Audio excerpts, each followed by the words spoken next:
On public health, the marketing of cigarettes to women. In the end of the 19th century, the mass-produced, cheap cigarette was invented. Cigarette manufacturers recognized that there was one vast untapped market in front of them: women. In the 1960s and 70s, cigarettes are the most promoted consumer product. And as a consequence of successful marketing campaigns geared towards women, an estimated 30,000 American women die of tobacco-related ailments.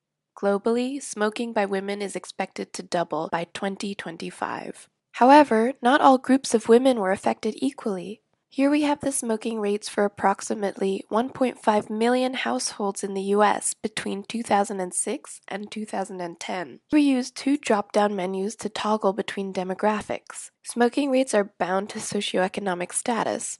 Rates are significantly higher in those respondents with lower income and education levels. If we use the race filter on the right, we can observe that there is another, more nuanced pattern. There are marked gender differences across racial groups. Prevalence of women smoking versus men is significantly lower in Black and Hispanic populations, but negligible in Caucasian whites.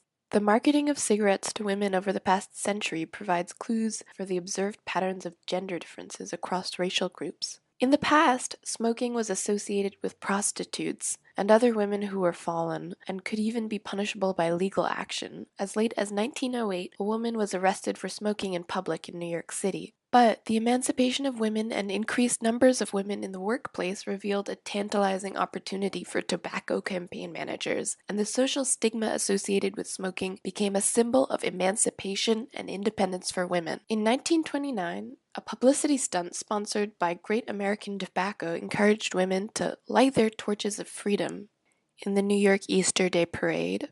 Now, smoking rates are falling in the West, but the lingering effects of the marketing campaigns can still be seen in higher women-to-men smoking rates among the white population in the US, and more generally in the Western industrialized countries. Here, the vertical axis shows the female-to-male smoking rates, and the horizontal axis is the global gender gap rank, an index designed to measure gender inequality. If you hover over each spot, a more detailed statistic becomes available. You can also hover based on religion. Here's Catholic. By the late 1980s, female death rates in the US from lung cancer surpassed breast cancer. Going forward, a question of concern is whether the positive changes in gender norms and increased earning power of women in the developing world will also be accompanied by a similar symbolic uptake in smoking rates. Strategies employed by tobacco firms certainly echo the lessons learned in marketing cigarettes to women in the West,